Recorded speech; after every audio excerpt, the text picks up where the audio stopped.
विद्यार्थियों, एक बार पुनः आप सभी का हार्दिक अभिनंदन, स्वागत आपके अपने YouTube channel GK Anil Saran में। अपने कक्षा 12 के लिए मानव विज्ञान विषय के अंतर्गत मानव व्यवसायों के बारे में पढ़ रहे थे, जिसके अंतर्गत हमने जाना कि मानव व्यवसाय क्या होते हैं, इनकी जो विभिन्न प्रकार की बदलती प्रवृत्तियां क्या हैं और इनके प्रकारों के ऊपर अपने चर्चा कर रहे थे। जिसमें अपने पिछले जो वीडियो लेक्चर हैं उसमें प्राथमिक और द्वितीयक व्यवसायों के बारे में विस्तार से अध्ययन कर चुके हैं। आज का जो हमारा चैप्टर है वो इसी मानव व्यवसाय के प्रकारों के ऊपर निर्धारित है, जिसमें हम मानव व्यवसाय के जो प्रमुख प्रकार हैं, जिसमें प्राथमिक और द्वितीय हमने पढ़ लिए थे। आज जो हम अध्ययन करेंगे वो हैं तृतीयक, चतुर्थक और पंचम मानव व्यवसाय क्या होते हैं। अगर आपने पिछले वीडियो नहीं देखे हैं तो उनके लिंक मैंने नीचे डिस्क्रिप्शन बॉक्स में डाल दिए हैं। आप पहले जाके उन वीडियो को ज़रूर देख लें ताकि ये चैप्टर आपके अच्छी तरह समझ में आ जाए। इसके अलावा अगर आप इस चैनल को पहली बार विजिट कर रहे हैं तो इसको सब्सक्राइब ज़रूर करें, पास में दिया गया बेल आइकन भी दबाएं ताकि जैसे ही नया वीडियो अपलोड किया जाए तो उसकी सूचना आपको मिलती रहे। साथ ही अपने जब भी वीडियो बनाते हैं तो उसके साथ एक ऑनलाइन टेस्ट भी अपने आपको हर बार देते हैं। तो इस वीडियो के साथ भी एक ऑनलाइन टेस्ट है, उसका लिंक भी नीचे डिस्क्रिप्शन बॉक्स में है। जैसे ही आप ये वीडियो देख लें तो उस टेस्ट को करना ना भूलें ताकि आपको पता लगता रहे कि जो वीडियो में इस लेक्चर में आप पढ़ते हैं, देखते हैं, वो आपके कितना समझ में आता है। और उसके अंक ज़रूर कमेंट बॉक्स में लिखा करें ताकि मुझे भी पता लगता रहे कि आपके ये जो चैप्टर हैं वो कितने ही अच्छी तरह से समझ में आ रहे हैं। तो चलिए शुरू करते हैं आज का वीडियो, जिसमें मानव व्यवसाय के जो प्रमुख प्रकार हैं उसमें जो आज हम पहले पढ़ने जा रहे हैं वो हैं तृतीयक व्यवसाय।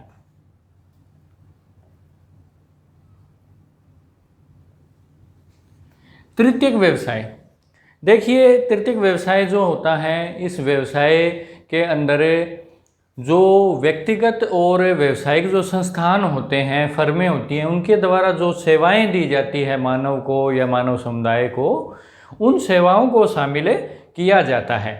विभिन्न प्रकार की सेवाओं को शामिल किए जाने के कारण तृतीयक व्यवसाय को सेवा क्षेत्र भी कहा जाता है। जैसे कि प्राथमिक व्यवसाय को कृषि क्षेत्र कहा जाता है और द्वितीयक व्यवसाय को औद्योगिक क्षेत्र कहा जाता है, उसी तरह तृतीयक व्यवसाय सेवा क्षेत्र से जुड़ा होने के कारण, विभिन्न प्रकार की सेवाओं से जुड़ा होने के कारण इसे सेवा क्षेत्र भी कह दिया जाता है। इसके अंतर्गत कौन कौन सी सेवाएं आती हैं? इसके अंतर्गत परिवहन, यानी परिवहन के क्षेत्र में जो काम करते हैं वो तृतीयक क्षेत्र में आते हैं, उनका व्यवसाय तृतीयक होता है, परिवहन। इसके अलावा संचार है, बीमा, बैंक,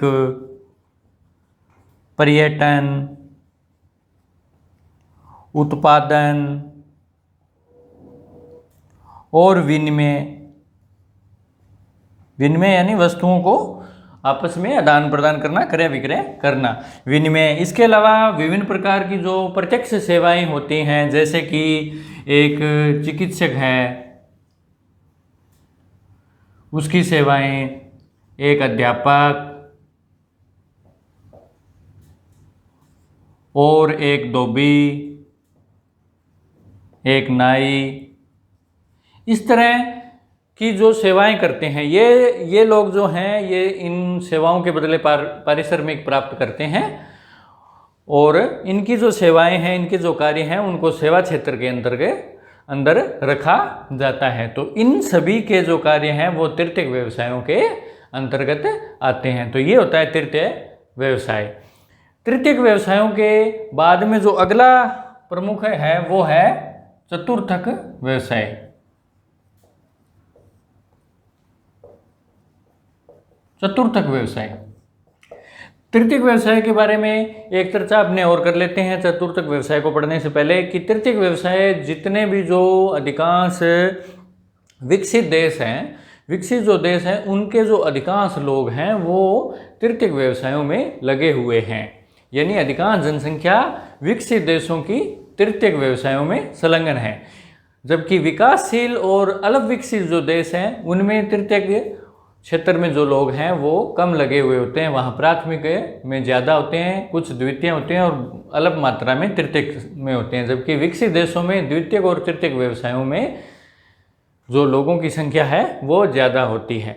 बात करें चतुर्थक व्यवसाय, चतुर्थक व्यवसाय के बारे में जीन गोटमैन ने कहा है कि जीन जो गोटमैन थे उन्होंने एक बात कही कि जो भी अप्रत्यक्ष सेवाएं होती हैं वो सारी चतुर्थक व्यवसाय में शामिल की जाती हैं, यानी अप्रत्यक्ष सेवाओं से जुड़ा हुआ है चतुर्थक व्यवसाय। जीन गोटमैन ने यह कहा था कि अप्रत्यक्ष सेवाओं से चतुर्थक व्यवसाय जुड़ा हुआ है। अप्रत्यक्ष सेवाएं कौन कौन सी होती हैं? जैसे कि लेखा कार्य से जो जुड़े हुए लोग होते हैं वो लेखा कार्य के अलावा जो ब्रोकर होते हैं, ब्रोकर विशेषकर शेयर बाजार में जो दलाली का काम करते हैं उनको ब्रोकर बोलते हैं। तो जो ब्रोकर के कार्य हैं, दलाली करने वाले लोग हैं, लेखा कार्य हैं, रंग कर्मी या रंगमंच के जो कर्मी होते हैं, काम करने वाले होते हैं रंगमंच में, वो चतुर्थक व्यवसायों में शामिल किए जाते हैं। इसके अलावा आप देखें कि जो विभिन्न उच्च कार्यालयों में काम करने वाले उच्च जो अधिकारी वर्ग होते हैं उनको इसके अंदर शामिल किया जाता है। इसी तरह शिक्षा व्यवसाय में जो उच्च शिक्षा से जुड़े हुए जो लोग होते हैं, जो शिक्षा संबंधी नीतियां निर्माण करते हैं, इसी तरह चिकित्सा संबंधी जो विभिन्न तरह की शोध कार्य में लगे हुए लोग हैं, यानी उच्च चिकित्सा से जो जुड़े हुए होते हैं उनको चतुर्थक व्यवसाय के अंदर शामिल किया जाता है।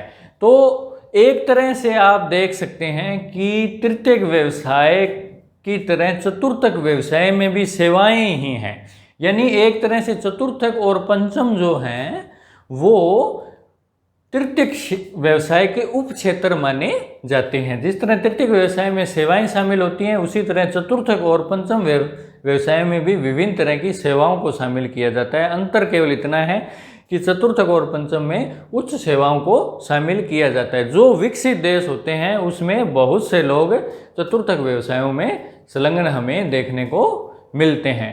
तो ये थे तृतीयक और चतुर्थक व्यवसाय। अब अपने पंचम व्यवसाय क्या होते हैं और इसमें किन कार्यों को शामिल किया जाता है उसको देख लेते हैं। पंचम श्रेणी के जो व्यवसाय होते हैं उसमें कौन सी सेवाएं होती हैं? इसमें वे सेवाएं आती हैं जो नवीन व वर्तमान विचारों की रचना व उनके पुनर्गठन की व्याख्या करती है, वो सेवाएं जो आंकड़ों की व्याख्या करती है व उनका प्रयोग तथा नई प्रौद्योगिकी के मूल्यांकन पर केंद्रित होती है। यानी हम कह सकते हैं कि सेवाओं में भी जो उच्च प्रकार की जो सेवाएं होती हैं, जो उच्च सेवाएं होती हैं, उनको पंचम व्यवसाय में शामिल किया जाता है। वो कौन कौन सी हैं? जैसे कि विषय विशेषज्ञ, विभिन्न जो विषयों के विशेषज्ञ होते हैं, तकनीकी विशेषज्ञ जो होते हैं बड़ी बड़ी फर्मों के अंदर, सरकार के अंदर, उनको पंचम व्यवसाय में लिया जाता है। निर्णयकर्ता जो विभिन्न तरह की कंपनियों में, फर्मों में या सरकार के अंदर जो विभिन्न प्रकार के निर्णय की भूमिका निभाते हैं, उन निर्णयकर्ता लोगों को पंचम व्यवसाय में शामिल किया जाता है। जो परामर्शदाता होते हैं, जो नीतियों को निर्धारित करते हैं, नीतियों को निर्धारित करने वाले लोगों को हमें पंचम व्यवसाय के अंतर्गत शामिल करते हैं। यानी ये व्यवसाय भी एक तरह से सेवा क्षेत्र का एक उप विभाग ही है। यानी संख्या में पंचम व्यवसाय के जो लोग होते हैं उनकी संख्या बहुत ही कम होती है, लेकिन विभिन्न तरह की जो उच्च अर्थव्यवस्थाएं होती हैं वहाँ पर इन लोगों की जो भूमिका होती है वो बड़ी ही महत्वपूर्ण होती हैं। तो ये थे पंचम व्यवसाय में काम करने वाले प्रमुख लोग। आपको एक या दो, कम से कम दो जो कार्य हैं या दो व्यवसाय हैं वो हर क्षेत्र के याद करने हैं। परीक्षा में ये पूछ लिया जाता है कि पंचम में कार्य करने वाले किन्हीं दो सेवाओं के नाम बताएं, या चतुर्थक में दो काम करने वाले या चतुर्थक 2 व्यवसाय बताएं, तृतीयक बताएं, तो इस तरह आपको हर व्यवसाय के 2 या 3 जो प्रमुख उदाहरण हैं उनको परीक्षा में याद करना है। तो ये था आज का हमारा अध्याय। ये अध्याय भी यहाँ इस तीसरे लेक्चर के साथ संपूर्ण होता है। तो निश्चित रूप से आपको ये समझ में आया होगा, ऐसी मुझे उम्मीद है। तो अगर ये वीडियो आपको पसंद आया हो तो इसको लाइक ज़रूर करें, अपने दोस्तों के साथ इसको शेयर करें ताकि वो भी इसका लाभ उठा सकें।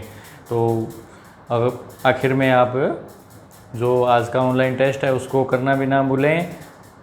तो चलिए मिलते हैं, आज के लिए इतना ही, एक नए वीडियो के साथ।